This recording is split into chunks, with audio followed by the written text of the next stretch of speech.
everyone, and welcome to the lineup. Today is December the 7th, 2023. I'm Barry Stagner and very glad to have you with us again this evening. And before we jump in, I wanted to share something with you. It's actually a letter that I received, but it's really written to and about many of you. And if you remember, some time ago, it was back in August, actually, according to the letter, I had encouraged you to go to a website called Run to Rescue. And it's, again, run the numeral two, the word rescue.com. And here's a picture of their website, Run to Rescue. And as you can see underneath, it says setting the captives free and trafficking is modern day slavery. And Run to Rescue is a ministry that rescues girls off the street who are being sexually trafficked. And it's just had a great impact on many, many lives. And God has been using and blessing them. I know they've worked with the Department of Homeland Security and run some sting operations and things of that nature. And I encourage you to be a support to them. And last night, actually, they had an event at our church, kind of their year-end banquet type of thing. And Terry and I happened to be out of town, so we weren't able to attend. But last night when I went to church for our praise night, I had a letter laying on my desk, and I wanted to share it with you because, as I said, it's really to and about you. But I want it to be an encouragement also. And let me just add this, a lot of people in December, every ministry knows December is the most financially beneficial month of the year, and people often think of year-end giving. And I just want to encourage you to put Run to Rescue on that list if you're one who's looking. And they are tax-deductible donations, but just to encourage you, and I'm going to have to put my cheaters on here to read this number 9 font letter. But I want you to hear what is expressed here. And the letter starts addressed, Dear Pastor Barry. There are moments when God steps in and blows our mind. In August, we had been fasting and praying for God to provide. Our bills were stacking up, and we were not sure how God was going to take care of the next month. We have been growing faster, our needs were becoming greater, and income wasn't growing with the growth. Yet He always made a way, He always provided. This last summer, warfare increased, and our hearts began to grow weary. This type of warfare usually means that God is doing something we can't see. We just need to stand strong through the battle and keep our eyes fixed on Him. We had no reason to believe that God wasn't going to keep His promises, yet here we were trying not to be overcome with doubt. But I do think we were overcome with fear. We had no idea how He was going to do it. We even tried to finagle circumstances so we can fix them, although you'd think we would know better than that. What God has begun in the spirit cannot be made complete in the flesh. Then one morning we woke up, spent time with the Lord, began our day. And these are those who work at the facility and the girls that they are ministering to. When we noticed donations coming in, I can't tell you what we were experiencing in that moment, but it did feel like a spring rain coming in after a very dry season. We had no idea who these people were or how they heard about us. The whole day we were blown away as the Lord was answering our prayer in radical ways. Not only did God cover the need of that month, but He also covered the next. Then people started letting us know that they heard about us through you. Those next few days, we witnessed a move of God we had never seen before. We shared with the girls the miracle of God.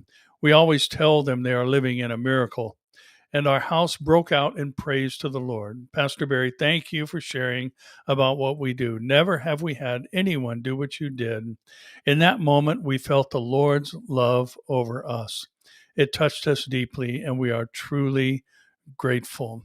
And again, these people are rescuing girls who are being trafficked in the sex trade industry and pulling them off the streets, some of them very young. And I actually received 3 little thank you cards from some of the girls that were just so sweet.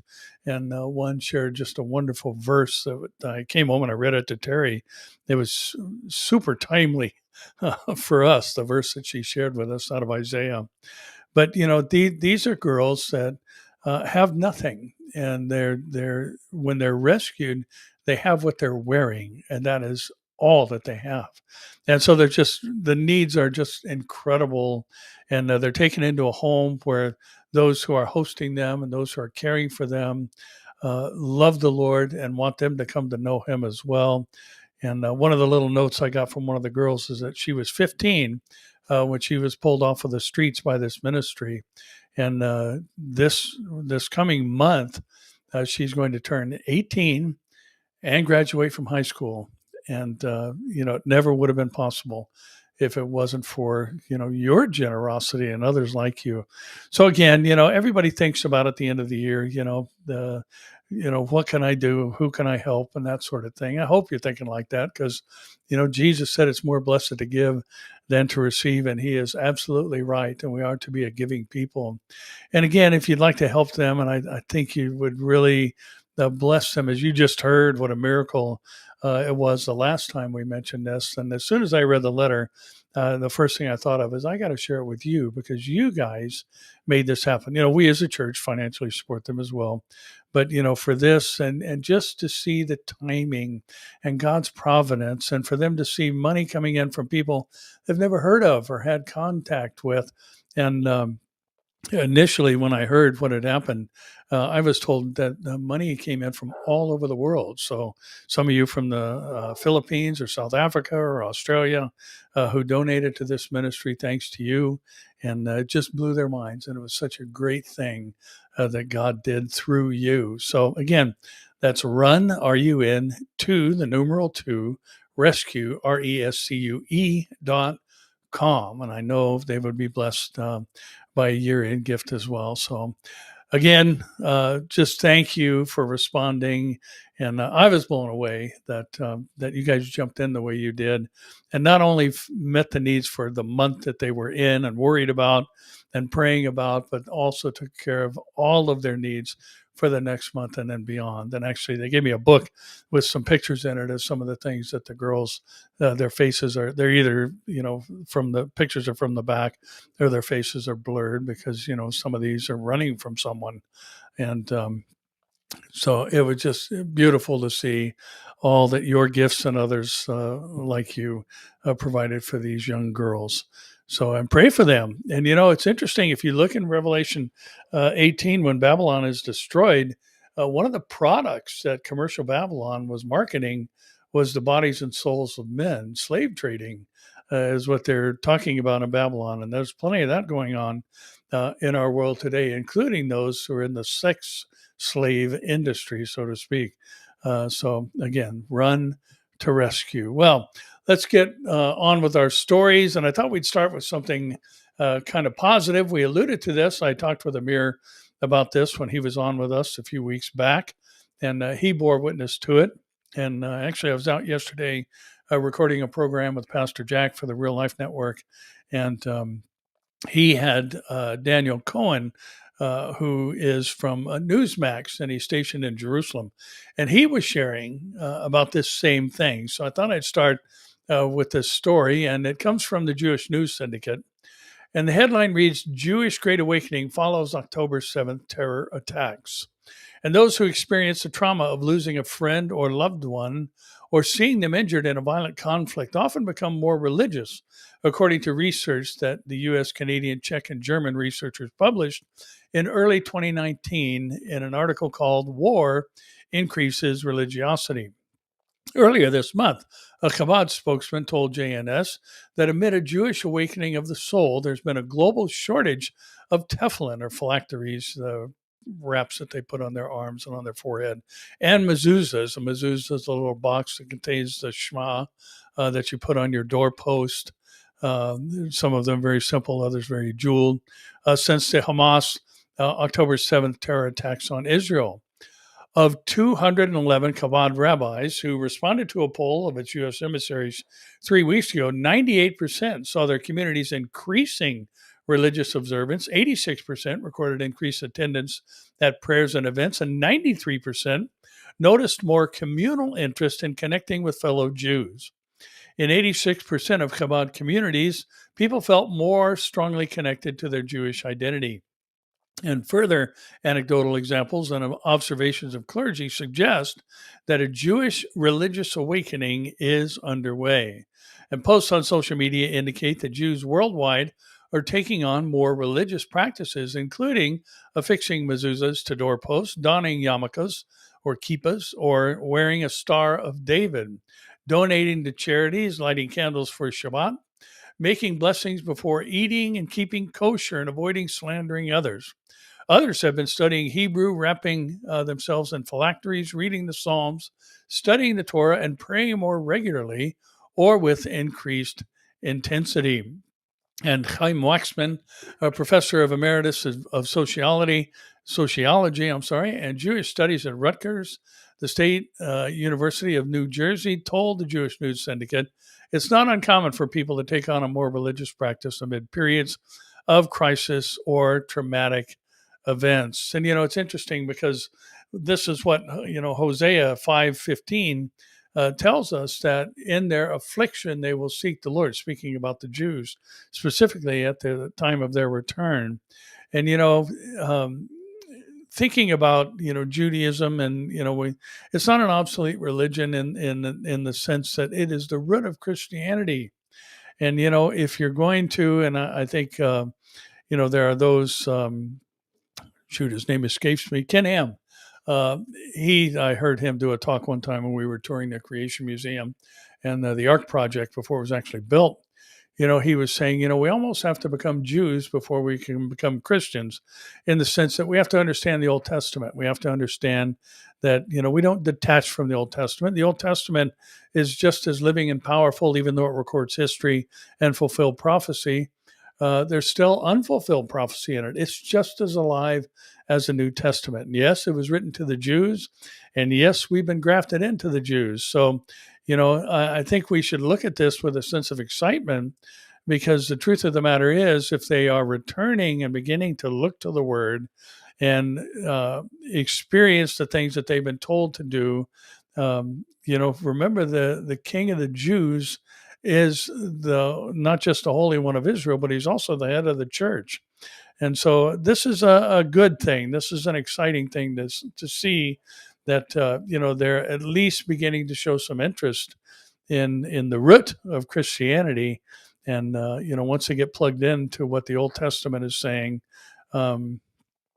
hopefully they'll land on Isaiah 53 at some point in time and open their eyes to what many have dubbed the forbidden chapter, because it's clearly talking about Jesus of Nazareth. So, the article goes on to talk about people here in the States. One in Washington, D.C. says he's starting to wear his phylacteries. He's wearing a kippah when he goes out in public. A police officer in San Diego named Elijah Cohen Saperstein began wearing his kippah to work, which took special permission, but he took the time to get it, and has begun wearing his yarmulke to work. So New Jersey and other cities are mentioned in the article, but be praying for the Jewish people, because in this affliction, this time of affliction, they're beginning to turn to the Lord, and or at least turn to Judaism and their roots and all.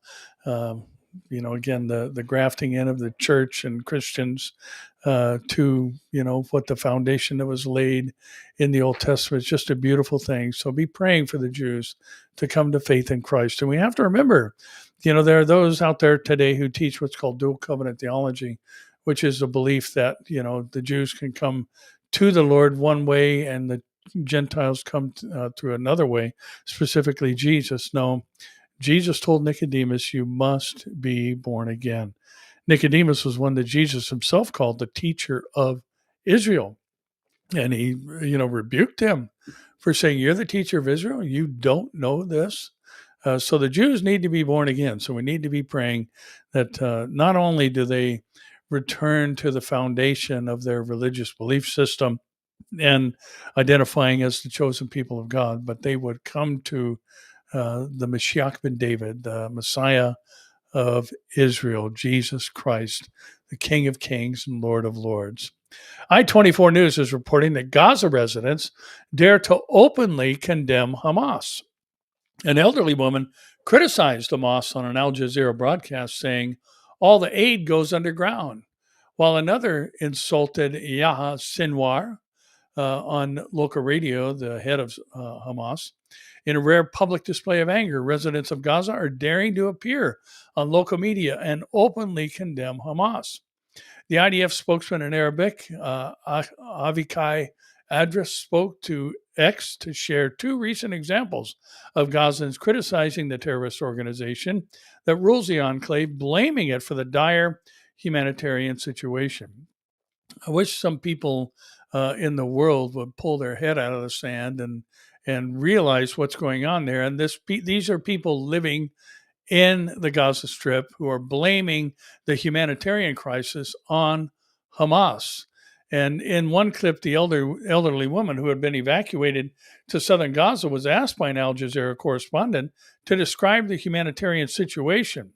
Her response shocked the journalist as she explained that the food and the aid entering the strip is not reaching the residents at all, but rather going straight into the hands of Hamas. "All the aid goes underground," she exclaimed. "A lot of aid comes in, but it doesn't reach the people." The reporter tried to correct her, saying that Hamas reports very little aid has entered the enclave and it was immediately distributed to the residents. In response, the woman waved her hand, signaling no. All the aid goes to them, to their houses. They take it. "They can shoot at me. They can do whatever they want to me," she claimed. On Wednesday, Adres also published a clip from an interview on Palestinian radio Elam, which broadcast from the West Bank with a resident of Gaza. The resident insulted Yahya Sinwar on the air, blaming the Hamas military chief for inflicting the war and subsequent disaster on Gaza. "I have a message for the Hamas government," and he tells them to go to that lake of fire. And the interviewee, journalist Muhammad Mansour, proclaimed, "Allah will curse you. And Sinwar, you are the son of a dog. Allah will take revenge on you for the destruction you brought upon us." And the broadcaster in the studio appeared visibly shocked by the answer. And the reporter in Gaza tried to soften the resident, but he continued by calling on the Hamas leaders to release the rest of the Israeli abductees. "We were deported from Gaza City to Khan Yunis and from Khan Yunis to Rafah. They separated us from our children, women, and families. Release the abductees already," he raged. "Sinwar and the disgraces who are with them and hiding underground. Sinwar, we don't even have water." And last week, the Palestinian Red Crescent Organization reported that during the week-long ceasefire, more than 1,000 trucks carrying humanitarian aid entered into the Gaza strips, and videos have shown a chaotic and sometimes violent distribution of the aid among residents. Well, that's because Hamas was there filtering it off to themselves. And again, here you've got people from Gaza complaining about and placing blame on the shoulders of those to whom it belongs, and that is the leaders of Hamas, who happen to live in luxury. And as we've seen, stories about the fact that many of the Hamas leaders live in other countries, Qatar and Yemen, and they live in five-star circumstances and are wealthy. Three of them, it's been shown on different media reports, are worth several $billions. And that's all donated money by people who think that they're helping the Palestinians in their plight. And, this whole issue of the Gaza Strip being an outdoor prison, that's not in reference to Israel. That's in reference to Hamas. They're the ones holding these people captive, not the Jews. It's interesting that I've seen multiple reports of reporters who have gone on scene, and what they have learned has shocked them. Because basically they've been indoctrinated by the media outlets that they work for. But I just watched a lady yesterday, and I've seen others who said the story that's being reported is simply not true. The Palestinian people can go into Israel as long as they're not strapped with a bomb or any other, terrorist type device or knife or sword or anything. They can go into Israel. They can go to work and have jobs, and people who are of Arab descent that live in Israel are glad to be there and want to see this end, all these Hamas attacks end. And just the kind of the stunned look on this lady's face. It's like, you guys need to wake up out there in media land, or as Amir calls them, the Medianites. And, just because all the things that are being said are simply not true. It's a prison because Hamas is holding their people prisoner. And the last observation that this reporter made was, the Palestinians can come into Israel basically at will, as long as they pass through what is the equivalent of a airport security checkpoint. As long as they're not carrying any device that could harm others, harm Jews specifically, they're allowed to come in. And then she said, you know how many Jews are allowed to go into Gaza? None. Well, that tells pretty much the whole story right there. So, again, be praying for the Jews. We're thankful that there's a wake up happening there. And we're also thankful that the Palestinian people are becoming more and more bold and speaking out against who really is the cause of their plight. The Christian Headlines reports, calling for genocide of Jews does not violate school policy, Ivy League presidents say. The presidents of 3 private colleges are facing criticism from the left and the right after declining to say whether students would face punishment if they called for the genocide of the Jews. And basically, when you call for genocide of the Jews, you say things like, from the river to the sea, Palestine will be free. The river they're talking about is the Jordan. The sea they're talking about is the Mediterranean, the east and west borders of the nation of Israel and the Jewish people. So they're calling for the genocide of the Jews. And I watched several of these interviews where Harvard and Princeton, I believe, I'm not sure who the third one was, probably Yale. Here it is. It's Mitt, Penn, and Harvard appeared before the House Committee on Education and the Workforce to answer questions about anti-Semitism on campus. And the U.S. Representative Elise Stefanik highlighted the event that Penn does calling for genocide of the Jews violate Penn's rules or code of conduct. Stefanik asked Penn's president, Ms. Elizabeth McGill. If the speech turns into conduct, it can be harassment, McGill said. Stefanik tried again, and I watched these interviews, and over and over and over, all it was double talk. She kept coming back at them. Ms. Stefanik kept coming back at them, asking, it's a yes or no question, is calling for the genocide of Jews within your allowable policies? And they would just start in again with, well, it's hard to say because of this and that and all this double talk and nonsense. And in McGill, her case, she said, if the speech becomes conduct, it can be harassment. And Stefanik called the answer unacceptable.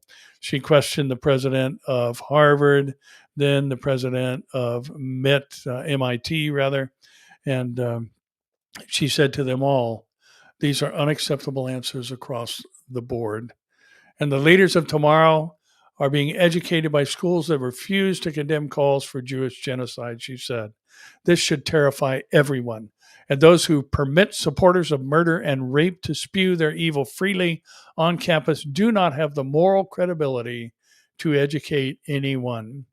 And, I've said many times, and I've said it for many years, that if we're going to go after anybody for bringing about what we now see being manifested in our country, communism and Marxism being the favored form of government, we need to go after and fire these college professors because they're the ones who are propagating all of this. And I can't tell you how many stories I've heard about parents who send their kids to one of our universities, even an Ivy League school, many of which began as seminaries, Princeton especially. And now they're just cesspools of liberal thinking and anti-Semitic rhetoric and behavior and all these things. And this is where the problem began. And how many parents have sent their kids away to a university and had an atheist or an agnostic return home?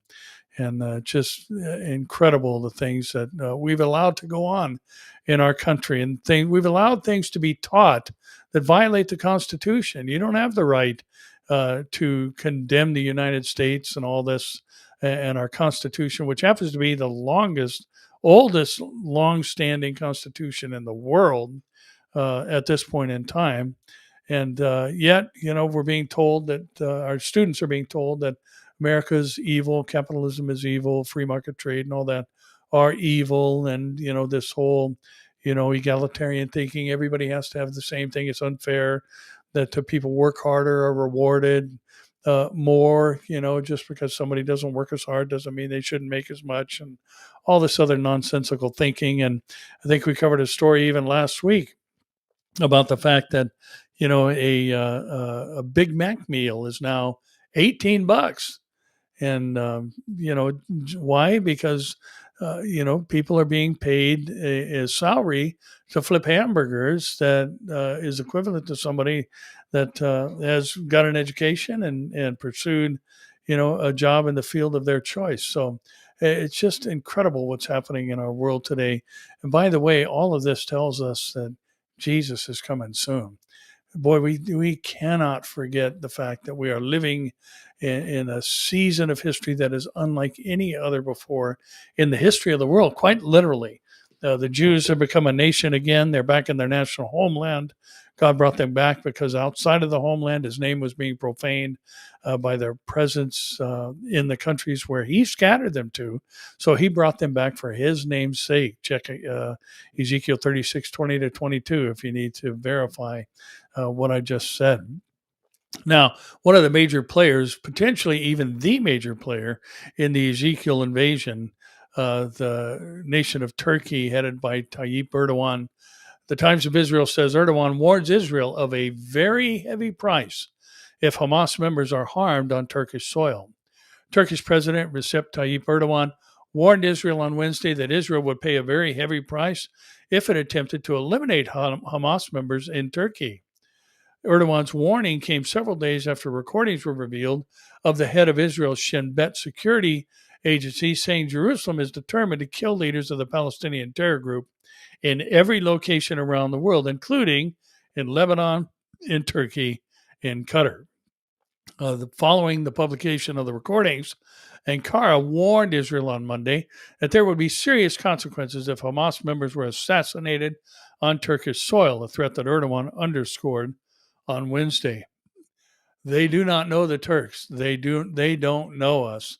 If they commit such a mistake, they should know that they will pay a very heavy price for it, he said ahead of his departure from Qatar, where he had been conducting high-level talks. Well, Mr. Erdogan, I got a word for you. If you choose to invade Israel, your troops and probably you are going to lay dead on the mountains of Israel, according to Ezekiel 38 and 39. And when this invasion takes place, where Turkey and the Russians and the Persians, as well as Libya and Sudan, are drawn down with a hook in their jaw out of the far north, the Bible says that God is going to send an earthquake, flooding rain, and hail and fire. And the armies that invade Israel are going to lay dead on the mountains of Israel. The number is so significant, it'll take 7 months to bury the dead. So again, I'd watch your step, Mr. Erdogan, because God is on the side of the Jews, and they will not be uprooted. And listen, there will be no two-state solution. And God brought them back into the land for his name's sake. And when you fight against their right to be in the land, you're fighting against the one who said his name is on the line. And he just happens to be the captain of our salvation. He is the Lord of armies, or the Lord of hosts, as it's often translated. He goes on to say, if you dare to take such a step against Turkey and the Turks, they will be condemned to pay the price, never to be able to stand up again, he added. And those who attempt such a thing should remember that the consequences can be extremely serious. There is no one in the world who does not know the progress Turkey has made in both the field of intelligence and security. And I couldn't help but think of Psalm 2 and all the those who say, let's break the bonds of, the Lord and his anointed from us. And he who sits in the heavens laughs at their plots and their vain efforts to eliminate God and his chosen people. Now, interesting, we've heard a lot about World War III. And, as I had mentioned, I was out with Pastor Jack yesterday, and he made mention of something I thought was worth mentioning today, that, World War I's not in the Bible. World War II is not in the Bible. They aren't prophetic fulfillments of anything outside of there being wars and rumors of wars, which there's always been. So his point was that there could be a World War III. I mean, we don't know. The Bible doesn't say, but there's a lot of talk about it. But Reuters says Saudi Arabia urges U.S. restraint as the Houthis attack ships in the Red Sea. Saudi Arabia has asked the United States to show restraint in responding to attacks by Yemen's Houthis against ships in the Red Sea, two sources familiar with the Saudi thinking said, as Riyadh seeks to contain spillover from the Hamas-Israel war. The Iran-aligned Houthis have waded into this conflict that has spread around the Middle East since war erupted on October 7th, attacking vessels in vital shipping lanes and firing drones and missiles at Israel itself. The group, which rules much of Yemen, says its attacks are a show of support for the Palestinians and has vowed that they will continue until Israel stops its offensive on the Gaza Strip, more than 1,000 miles from their seat of power in Sana'a. The Houthis are one of several groups in the Iran-aligned axis of resistance, which has been attacking Israel and U.S. targets since the start of the conflict on October 7th, when their Palestinian ally Hamas sparked the war by attacking Israel. Their role has added to the conflict's general regional risk, threatening sea lanes through which much of the world's oil is shipped, and worrying states on the Red Sea as Houthi rockets and drones fly toward Israel. And Riyadh, the world's top oil exporter, has watched with alarm as Houthi missiles have been fired over its own territory. And, there was a story, I didn't have the chance to verify it and couldn't find any verification on it, but there was a story that, one of the places where Israel stores nuclear warheads was hit with a missile. And I don't know if that's true or not. And I don't think anybody really knows where Israel stores their nuclear warheads. They're pretty good at keeping things discreet and playing things close to the vest. But it just reminded me that the fact that, we're one errant rocket fire away from something radical happen that could very well launch World War III. And you just never know. I mean, there's a lot of talk about it. We got a lot of people with fingers on buttons that have no business having that capacity or ability to do so. And yet, here in this nuclear age, where we've got these weapons of mass destruction, we've already seen, people like Bashar al-Assad being willing to use chemical weapons, and Saddam Hussein, and others who have been willing to use these types of things.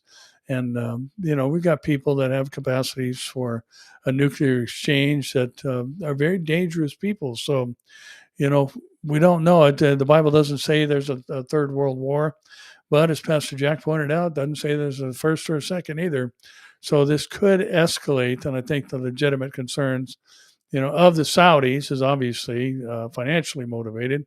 They don't want any of their oil at the bottom of the Red Sea, or to create the ecological disaster that would happen by blowing up a full tanker and leaking oil all over the region, or any of those things. But I think there's also some legitimate concern that things could move forward, because the truth is, Western cultures we've talked about frequently, they don't understand that the rest of the world, much of the world, doesn't value life the way Western culture does. We're pro-life, and in these areas, they're pro-death, because they see death as the only guaranteed means by which one can arrive in paradise. And that's why mothers, Palestinian mothers, talk about, giving birth to martyrs and raising their children to be martyrs, and what a joy it would be to see their child grow up and be a martyr, because they know they'd be in paradise and they wouldn't have to stand before a law and see if their good works outweigh their bad. They have a guarantee of entering into paradise if they are a martyr and die for the cause of Islam. So, we've got a completely different mentality. And, so and some of these people, not necessarily the Houthis, but the Iranians are growing stronger. They keep enriching uranium. The world stands by and does nothing about it. And they're not too far away from that 90% grade for a weapon. And it's been widely reported for months that they have a stockpile of 60% enrichment uranium at their disposal. And nothing's been reported since then. Even recent stories still talk about 60%. Well, that 60% enrichment has to have increased as they keep enriching the uranium and getting it up to weapons grade, may have already have happened. And they see their responsibility, many of the extremist Muslims, as destroying the Jews. And so we know that's not going to happen. God brought them back into the land. He's going to protect them. And even at the end of the tribulation period, the war recorded there in Zechariah, he is going to fight as he fights in the day of battle. And we know how he fights. Just ask the Egyptians if you want to know how God fights. And he always has the victory. God has never had a close call, never been in a battle where there was a tie. If he can send one angel and destroy 185,000 Assyrians, he can handle 5 nations invading Israel from the north with a hook in their jaw. And God will deal with them handily.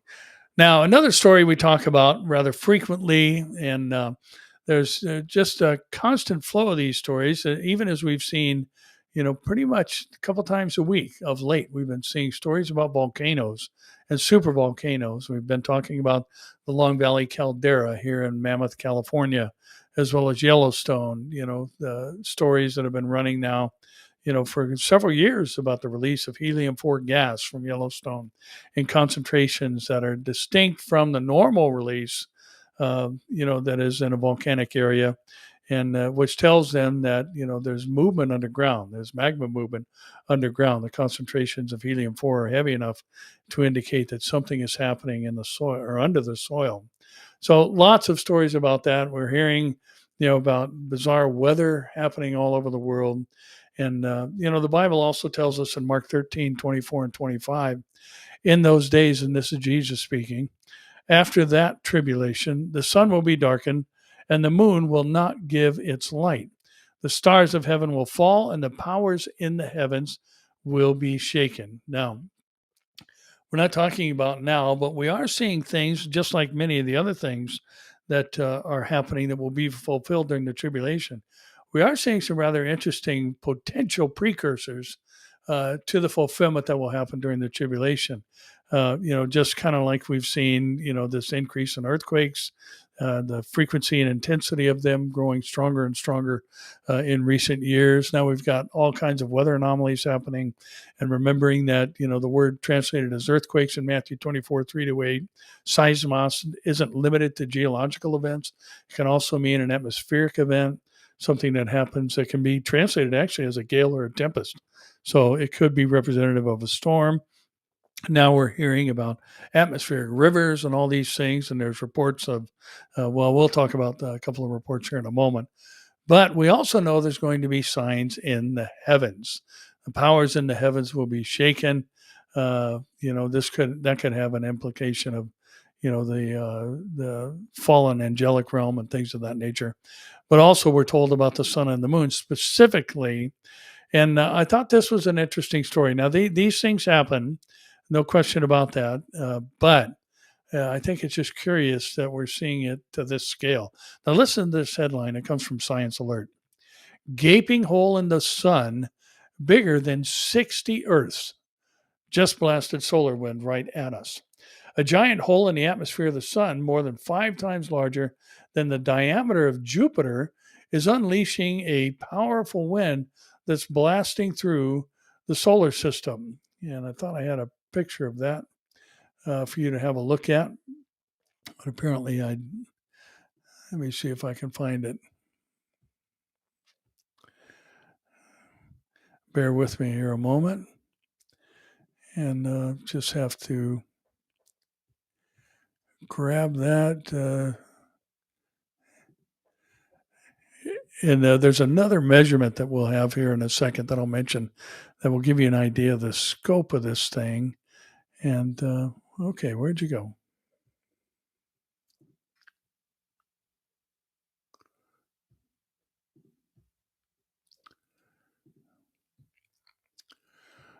I'm sorry. There we go. Now this is an actual picture of the sun. Look at the size of that dark spot. 60 Earths could fit in that dark spot. But the article goes on to give us some more information about this that I thought is kind of interesting as far as the scale of the size of these things. This thing, rather, it's not just big enough to fit 60 Earths inside of it, but it could also hold 6 planet Jupiters, which is a massive planet, as you well know. And the article says it's called a coronal hole, and it's currently rotating away from the Earth. But a few days ago, its position straddling the equator was pointed right at us, directing a stream of particles in Earth's direction. The result was nothing to be alarmed about, a mild solar storm, but the hole does contribute to a wider pattern of rampant solar shenanigans as we enter into a solar maximum. The sun has been quite rowdy lately, which is sort of to be expected. Our star goes through activity cycles in which it gets more active with sunspots, solar flares, coronal mass ejections, and coronal holes, which is what I just showed you a picture of. The activity escalates to a peak, solar maximum, before subsiding again towards a solar minimum, a period of relatively calm and minimal activity. This cycle seems to be or appears to be driven by or coincide with the sun's magnetic cycles, during which the solar magnetic field reverses polarity and its north and south poles switch places.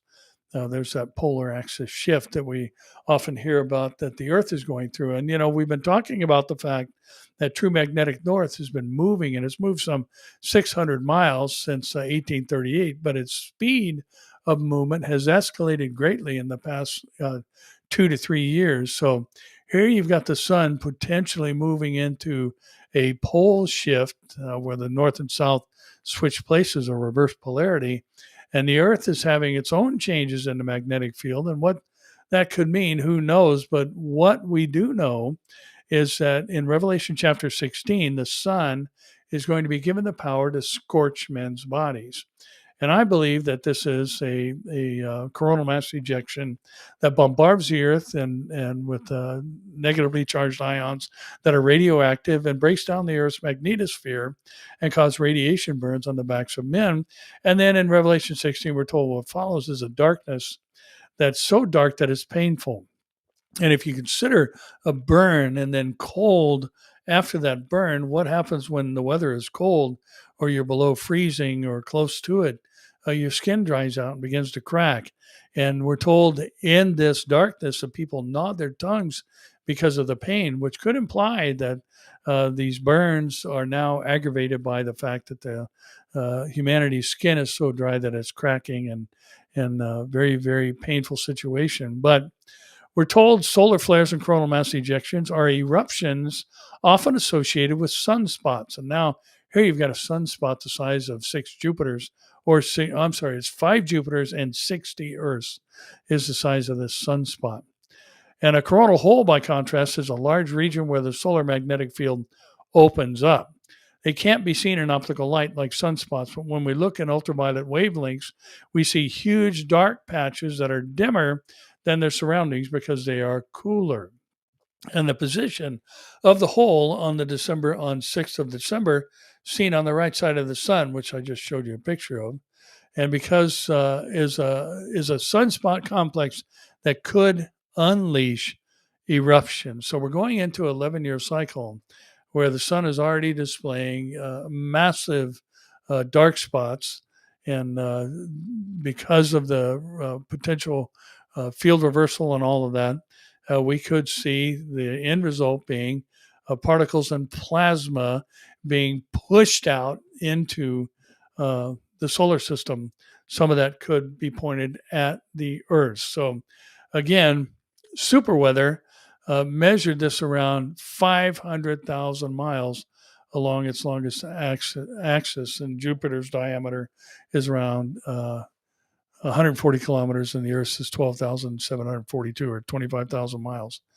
And just considering this and seeing these types of things, um, that could, again, be potential precursors or a warm up, if you will, to what's going to happen during the tribulation. We are seeing signs in the heavens. There's no question about that.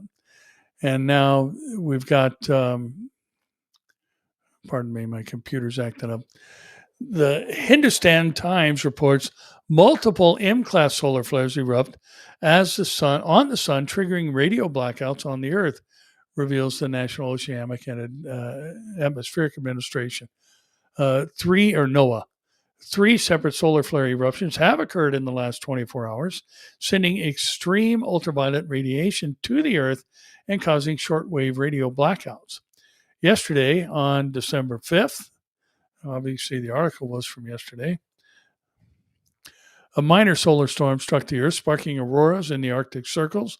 It was a minor affair, but the solar activities have been relentless, with the sun nearing the peak of its solar cycle. In the last 24 hours, 3 separate M-class solar flares have erupted on the sun, releasing extreme ultraviolet radiation. The radiation has resulted in triggering shortwave radio blackouts on the Earth. Now, this indicates that some of these, this plasma gets through, or some of these negatively charged ions get through, and they break through the magnetosphere. And that's simply because of the magnitude of the number that are coming at the Earth, especially when you've got a dark spot that is creating or helping to create these things the size of the one that we now see. Space Weather Live, a website monitoring solar storms and other space weather-related phenomenon, posted about the latest eruption just an hour ago. And this is an article from yesterday, and talked about this sunspot region 3513 that we spoke of a moment ago. Now, Live Science is reporting another interesting story about the heavens. It says one of the brightest stars in the sky will, quote, blink out, end quote, on December 12th. Betelgeuse, the most famous red supergiant star and one of the sky's brightest, will disappear for up to 12 seconds during an ultra-rare occultation by asteroid 319 Leona. Next week, a rare celestial event will occur as an asteroid blocks the red supergiant star Betelgeuse in the constellation Orion. Betelgeuse, usually the 10th brightest star in the night, will briefly blink off Monday, December 11th, as asteroid 319 Leona appears to pass in front of it from our point of view on Earth. The event, which will last only 12 seconds, will be a valuable opportunity for astronomers to create a map of the giant star's surface, which has been linked to its recent odd behavior. It's highly unusual for one of the brightest stars in the night sky to be blocked or occulted by an asteroid, although the smaller asteroid may cause a ring of fire annular eclipse of Betelgeuse. A limited number of sky watchers will be in the right position to see it, and in addition to being a short event, the occultation will be visible only from a narrow path stretching from Asia to southern Europe, Florida, and eastern Mexico. And anyone not in the path can watch a live stream of the event being hosted by the Virtual Telescope Project. If you're interested, the live stream begins 8 p.m. Eastern Time on December 11th. So again, we're hearing about oddities and unusual and terms like that, which reminds us of what the Bible has told us is going to be happening out in the heavens. And as far as other weird weather and things of that nature, NPR reports that an atmospheric river is soaking the Pacific Northwest with record-breaking rain. AccuWeather says unusual warmth to near record territory in Plains Midwest. Temperatures will surge as much as 25 degrees above the historical average late this week in part of the central United States. So again, we've got weather anomalies, which would be expected as part of the build-up towards a tribulation period, where anomalies will be a word that falls well short of what's happening during the tribulation, especially when we get into the latter, or the world gets into, we're not going to be here for the tribulation, just in case you needed that reminder. The sun giving the power to scorch men's bodies is not something that our bodies are going to experience. At that point in time, we're going to have new bodies, new glorified bodies, Christ-like bodies, according to Philippians chapter 3, verse 20 and 21. We will have bodies conformed into the image of Christ, which is the destination of our predestination. We've been predestined to be conformed into the image of Christ. So we won't experience any of this because we don't have an appointment with God's wrath. Now, again, we've got another story that I will kind of preface this story by saying, the World Economic Forum and all those Klaus Schwab, King Charles, and all these others, Bill Gates, who think they're going to have a seat at the table and running the world, have a rude awakening coming, because the world is going to have one ruler during the tribulation. He's called the man of sin. He's called the son of perdition. And he is empowered by Satan, and he will not put up with any competition. And so these guys, they will not have a seat at the table, and there will be no, Agenda 2030 and all that stuff that comes to pass, even though they're working hard on it. And Zero Hedge is talking about this global warming, climate change summit that's going on right now called COP28. The globalist agenda has never been more obvious, according to this article in Zero Hedge. As of this morning, we are 6 days into the 2-week climate change summit in Dubai. Yes, as we can all note for the 1,000th time, literal fleets of private jets have descended on the desert so that bankers and billionaires can talk about making sure we don't drive anymore or eat too much cheese. What's on the agenda? Globalism, and it's never been more obvious. President of Brazil, Luiz Inácio Lula da Silva, especially said as much. Quote, "The planet is fed up with unfulfilled climate agreements. Governments cannot escape their responsibilities. No country will solve its problems alone. We are all obliged to act together beyond our borders," end quote. Well, that's globalism in a nutshell.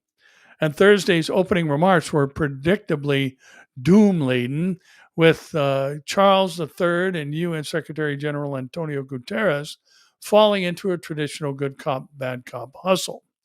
Charlie warned that we are embarking on a vast, frightening experiment, asking how dangerous are we actually prepared to make our world. Well, Tony offered just the barest, thinnest slice of hope to world leaders. It's not too late. You can prevent planetary crash and burn.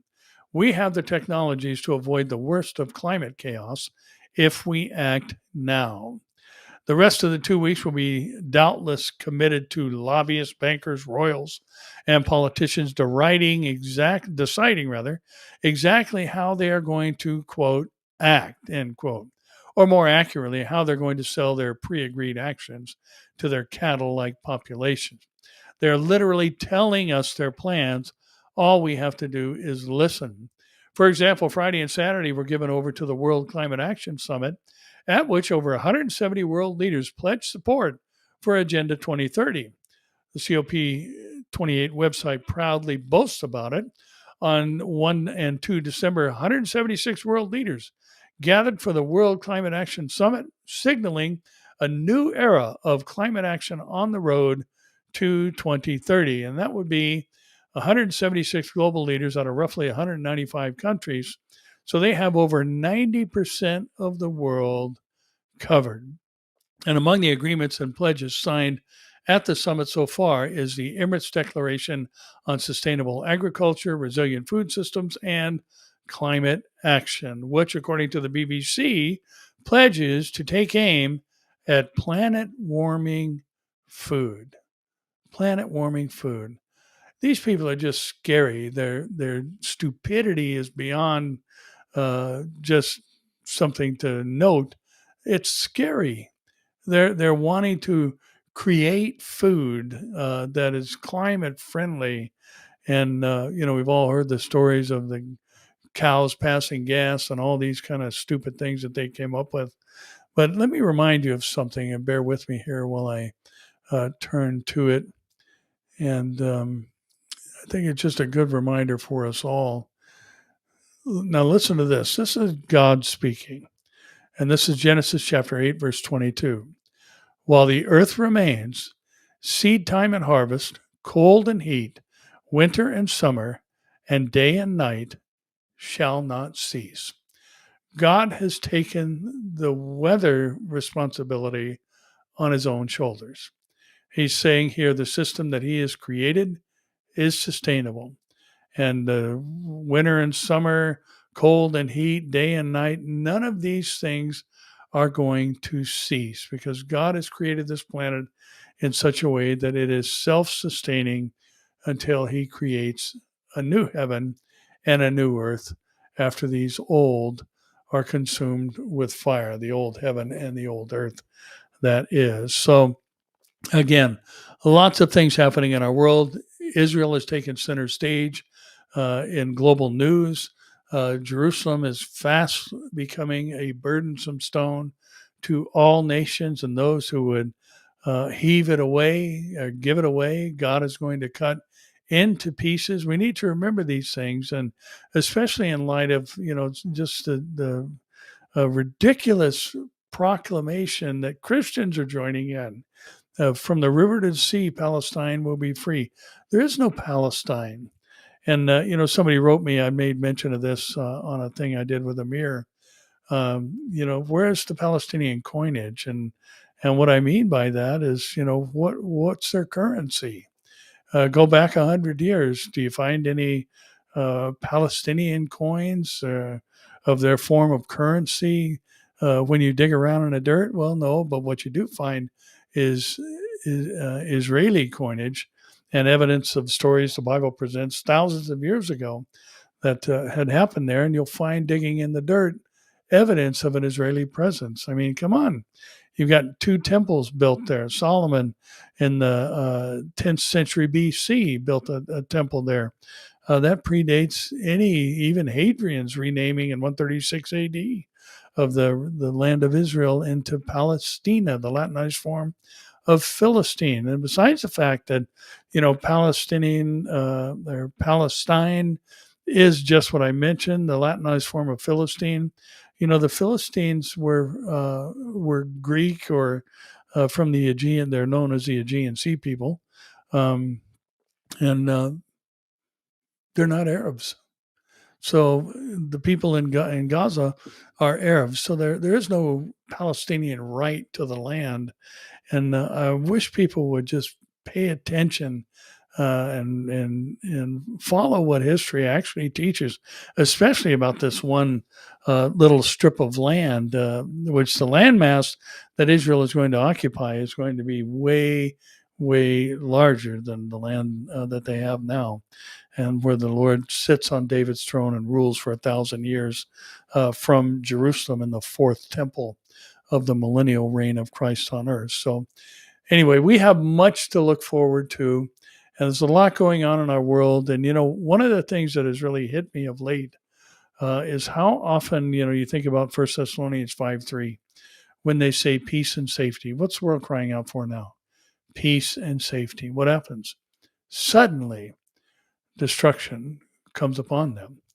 And, and it's likened to labor pains on a pregnant woman.